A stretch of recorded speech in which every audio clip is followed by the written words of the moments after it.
Como vai, segundo ano? Tudo bem? Professor Edgar de Geografia. Nós vamos dar sequência nas nossas videoaulas. Na aula de hoje, nós vamos tratar capítulo 4, que fala da reforma agrária no mundo e no Brasil, certo?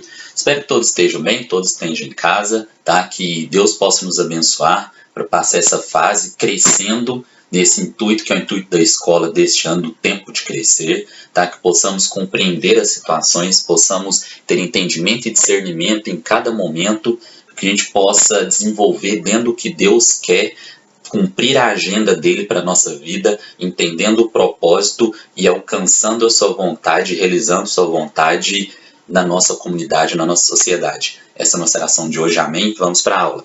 Então, seguinte, quando a gente fala da reforma agrária no mundo e no Brasil, vamos começar pensando no conceito básico da reforma agrária. Reforma agrária, redistribuição de terras. Redistribuir a terra significa eu quebrar algumas estruturas de força e de poder político, que pode ser regional, pode ser nacional ou pode ser estadual, né? São as esferas que nós podemos ter aí dentro de uma nação, certo? Quebrar esse poder significa gerar alguns enfrentamentos, porque você vai desconcentrar, tá, o poder econômico. Desconcentrando o poder econômico, você vai reduzir a influência na política, então você vai quebrar algumas oligarquias tradicionais que existem dentro de várias nações ou existiram dentro de várias nações. Por isso, quando se fala de reforma agrária, você tem muitas posições, muitas contradições, e é difícil estabelecer claramente um processo de reforma agrária que deu certo efetivamente 100%, que mudou a realidade, mudou o contexto social, mudou rumos da história. Na história, vocês também estudam esse processo aí. Aqui na geografia, nós vamos falar um contexto geral para entender a dinâmica socioeconômica que envolve a reforma agrária. Tá? Mas para entender isso, a gente tem que entrar um pouquinho na história, então vocês vão ver que eu vou contando um pouquinho das historinhas aí para vocês, certo? No livro de vocês, nós estamos na página 46, tá? Que é o capítulo 4, então você pode acompanhar a aula com o livro aí na página 46. Quando fala da reforma agrária, lembrem-se que nós estamos falando de políticas que vão viabilizar não somente a distribuição da terra, que é o conceito básico da reforma agrária. Por quê? Porque se eu simplesmente redistribuir a terra, eu estou fadado ao fracasso. Eu vou ter um reposicionamento dos proprietários de terra no campo, porém, futuramente, eu vou ter uma reconcentração, se existe esse termo, tá? Ou seja, eu vou concentrar novamente a terra na mão de poucos. Por quê? Porque esse agricultor não vai conseguir se fixar no campo, não vai conseguir produzir, gerar riqueza, melhorar a renda, ter qualidade de vida, então a terra não vai cumprir função social. Se ela não cumpre, ela acaba indo para quem cumpre ou para quem consegue tirar lucro dela. Concentrou de novo. Então a reforma agrária, o que ela tem que compor dentro de suas políticas? Essa sequência aqui, ó. Primeiro, crédito. Por quê? O agricultor, nesse momento que eu tenho a reforma agrária, eu tenho que conceder para ele uma política de crédito para que ele compre equipamentos, para que ele compre insumos, né? Para que ele compre semente, defensivo, adubo, tá? A estrutura para trabalhar, ele precisa ter acesso a crédito para financiar a sua atividade, obtendo lucro, pagando crédito, girando a economia e vai gerar também uma redistribuição da renda local ou regional ou nacional, porque eu vou movimentar o mercado apoiado pela dinâmica agrícola, certo? Segundo, terceiro, aqui, ó, política pública, faltou um acento aqui, pública para o comércio.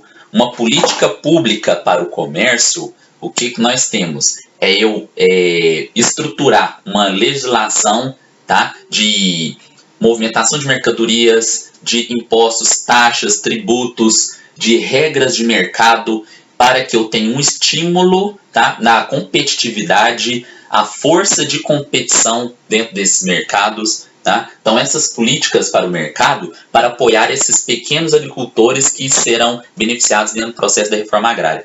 Por exemplo, quando eu tenho a prefeitura de uma cidade, ou a prefeitura de Uberlândia, criando uma política municipal, uma dinâmica aí na política municipal de comércio para que o agricultor municipal local comercialize o seu produto e venda para a prefeitura colocando esses alimentos dos pequenos agricultores locais na merenda das escolas, é uma política pública de comércio que eu estou fazendo ajudando esse agricultor a ter lucro, comercializar seus produtos e ficar bem. Quando eu tenho o governo melhorando as estradas, né, ele está investindo em infraestrutura e possibilitando que esse agricultor circule, não somente naquela estrada de terra toda com um atoleiro que ele não consegue chegar, às vezes passa uma máquina, uma patrola lá, alisa a estrada de terra e faz com que o asfalto chegue o mais próximo possível, com boa qualidade, para que ele transporte o seu alimento até a cidade, certo? Então, aqui vai ser essa dinâmica, tá? Terceiro aqui, estrutura social. Estrutura social, por exemplo, eu já coloquei aqui, ó, escola e hospital. Por quê? Quando eu tenho escola, hospital, eu tenho rede de energia elétrica, eu tenho sistema de comunicação, não precisa necessariamente ser internet de banda larga e alta qualidade, não. Mas eu tenho um sinal de internet hoje, né, é normal, ou tem linhas telefônicas, que é o básico, um sinal que possibilite uma comunicação telefônica. Isso traz qualidade de vida para o agricultor, para a sua família e ajuda ele a se fixar no campo. Ah, professor, então tem que ter hospital próximo, escola. Não é isso, mas ele tem que ter, no mínimo, a capacidade de acesso. Então tem que ter uma rede de transporte eficiente para que esse agricultor se desloque até esses utensílios públicos, né, esses equipamentos públicos, e além de ter a capacidade de se deslocar para esse equipamento público, que esse equipamento público tenha necessidade de absorver a demanda das pessoas que vivem na cidade, mas também das pessoas que vivem no campo quando elas precisam utilizar este equipamento público, ok? Então aqui, nossa primeira parte, tá? Desse quadro lindo aí, ó, muito bonito, não é? Eu sei como muito bom eu fiz para vocês, só que nós vamos trabalhar assim, ó, matei isso aqui, resolvi, ok? Então,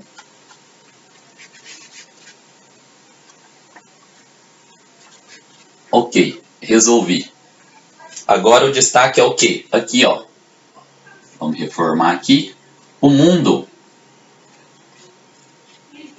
Então, entendi essa questão básica da reforma agrária, vamos chegar aqui, no mundo. Quando eu falo no mundo, eu tenho alguns exemplos que são os posicionamentos que ocorreram, processos de reforma agrária, redistribuição de terra que ocorreram em alguns países do mundo, que realmente são exemplos de movimentações e redistribuições dessa questão da propriedade da terra que funcionaram, influenciaram na dinâmica e na questão do desenvolvimento socioeconômico desses países, dessas nações. Então, lembre-se disso, ó, diferentes condições socioeconômicas, porque nós temos diferentes realidades, diferentes processos históricos, tá? Diferentes processos de ocupação, exploração e desenvolvimento em cada país. Então, cada país vai ter um processo e vai ter alcançado mais ou menos, tá, na sua caminhada dentro dessa questão da reforma agrária. Você não vai ter um padrão único mundial para essa questão, você vai ter que analisar caso a caso e entender qual a dinâmica que envolve os fatores que fazem diferença aí na questão da reforma agrária. Eu dei uma mexida meio diferente aqui, porque é o cabo do meu microfone, tá? Que eu estou bem estruturado aqui, tá? Universal Studios, tá? Então, a Marvel, né, assim, Studios. Então, você está vendo que é alta tecnologia, alto padrão de qualidade dos vídeos aí para vocês. Continuando. Alguns exemplos que eu coloquei aqui. Primeiramente, Estados Unidos, United States of America. Estados Unidos, ele tem uma legislação para redistribuição de terra, tá? Que é Homestead, não sei pronunciar, é isso mesmo, é isso aqui, ó, tem lá no seu livro. Essa legislação de redistribuição de terra, tá? Ela tem um detalhe que fez ela dar certo. Quando eu tenho a locação dessas pessoas na ocupação do oeste, nessa marcha para o oeste, as famílias que chegavam nessa área ocupavam e começavam a produzir dentro de cotas estabelecidas, comprovavam que estavam dando resultados de produção, se tornavam proprietárias. Ou seja, eu vou lá, ocupo, produzo, dou resultado, é meu. Então, isso estimulou, tá, a várias famílias de diferentes condições a conseguir a propriedade da terra. Resultado. Olha aqui, ó. A média da área das propriedades nos Estados Unidos, 64 hectares. Então eu tenho terras divididas com muitos proprietários, certo?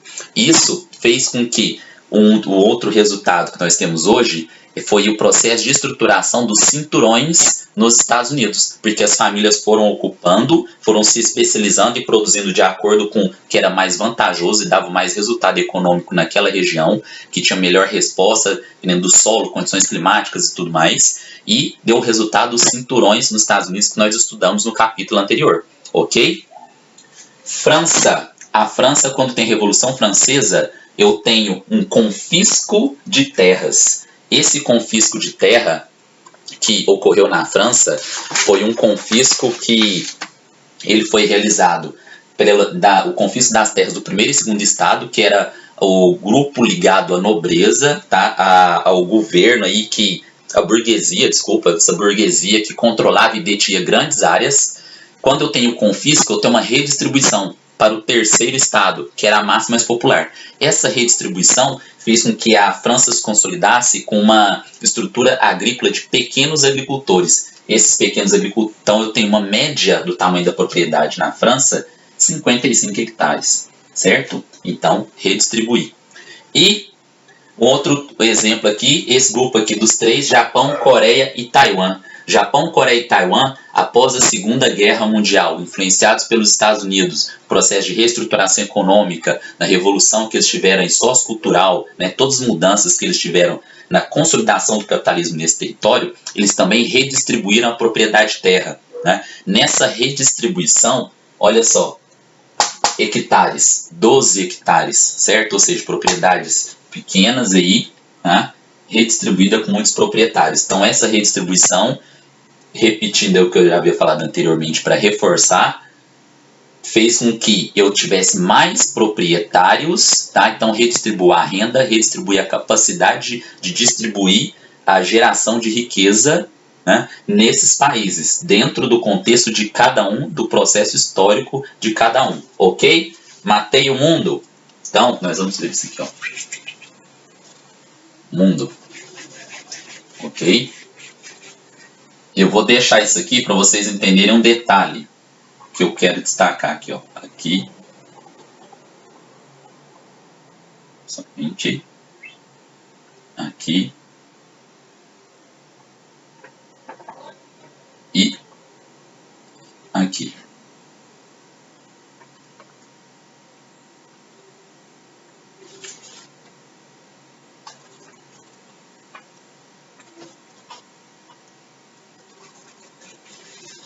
Olha só, vamos chegar Brasil, Brasil, Brasil, meu Brasil, brasileiro, Brasil. Então, quando falamos do Brasil, eu tenho, não é só sambinha, pagode, não, nós temos leis de terra, né? Leis de terra é que nós tivemos aí como um dos marcos da consolidação, da concentração de terra no Brasil. Sabe por quê? Nós viemos de um processo histórico das capitanias hereditárias. Lembra das capitanias hereditárias, você já viu em história? Capitanias hereditárias, quando a colônia portuguesa concede a propriedade para grupos, famílias, que subdivide o Brasil. Lembra? Fez isso aqui, ó. Território brasileiro.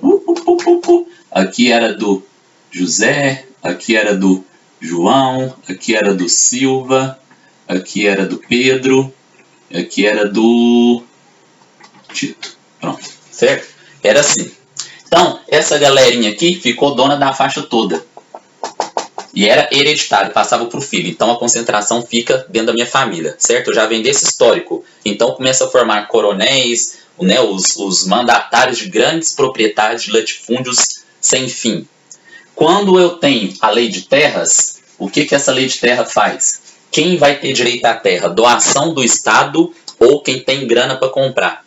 Doação do Estado doava para quem já tinha capital, que já tinham relações políticas, e comprava quem já tinha dinheiro. Ou seja, o fruto dessa concentração inicial das capitanias hereditárias, que já tinham riquezas, que já eram senhores, né, já eram os donos, já eram os coronéis, já eram os grandes fazendeiros, vão lá e compram porque já tem dinheiro. Porque quando eu tenho a lei de terras, eu estou numa sociedade que ela acabou de deixar de ser escravocrata, então tem um monte de escravo e gente pobre. Escravo não tinha salário, não tem dinheiro, o restante é pobre, também não tem dinheiro. Então, os fazendeiros continuam sendo fazendeiros, recebem doações ou compram. A lei de terras concentrou. Resultado, tá? Que eu tenho aí no Brasil. Porque, aí vocês vão entender por que eu deixei esse pedacinho aqui. Se eu comparo região centro-oeste do Brasil, a média do tamanho das propriedades no Brasil. Centro-oeste, 397,2 hectares. Tá? Se eu comparo esse aqui com esse aqui, olha aqui. Estados Unidos, 64 hectares. Vendo? Sul, 33. Tá? Ó, menorzinho. Beleza, mas se eu comparo aqui, ó, com Japão, Coreia do Norte e Taiwan, olha aqui. 33 e aqui 12 hectares. Né? Norte, 261 hectares, a média do tamanho das propriedades. Tá? Vamos comparar aqui ó, com França, 55 hectares. Tá? Eu tenho Nordeste, 70 hectares. Pode comparar aqui, ó, Estados Unidos, 70, certo? Sudeste, 59. Vamos comparar aqui, ó.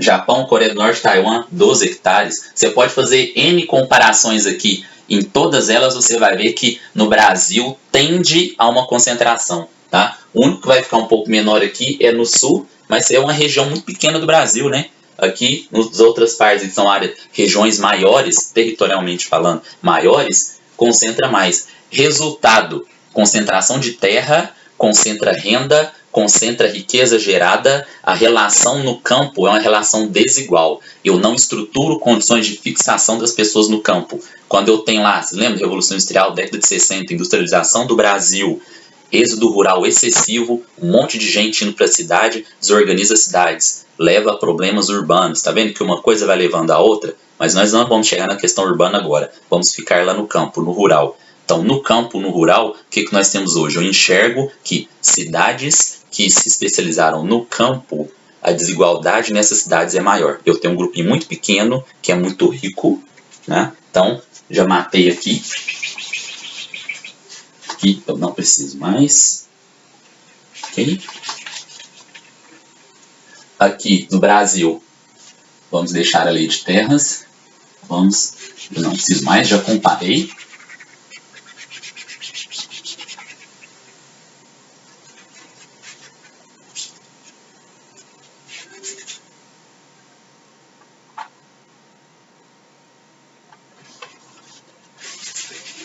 Sabe o que eu tenho?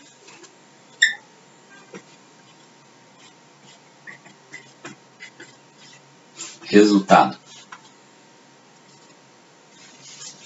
Um monte de gente com um pouquinho de dinheiro e um pouquinho de gente com um montão de dinheiro, certo? Esse é o resultado que eu tenho como fruto dessa lei de terras e todo o processo aí dessa reforma agrária no Brasil, que ela ocorre de uma forma mais ou menos, ela não consegue atingir os objetivos, ela tem deficiências no processo, não ocorreu uma efetiva redistribuição, igual eu fui matando conversa toda aqui para trás. No Brasil, ainda existe a concentração. Mais ou menos 3% dos proprietários, se eu pegar todos os proprietários de terra no Brasil, 3% é dono de uns 45% da terra. Né? O restante, o resto da terra, isso reflete em renda no campo. Uma renda muito pequena da maioria. Ok? Na próxima aula nós damos sequência para entender o contexto que também é fruto disso aqui, que é a questão dos movimentos sociais camponeses e o Brasil se posicionando já a partir da década de 90 nessa realidade de desigualdade que existe no campo do Brasil. Espero que todos tenham entendido, tá? Então, matamos a nossa conversa, encerramos aqui. O quadro está limpo. Se o quadro está limpo, é porque eu terminei. Ok? Tá ok? Tá em branco, tá limpo. Matamos a conversa. Muito obrigado. Até a próxima. Fiquem com Deus.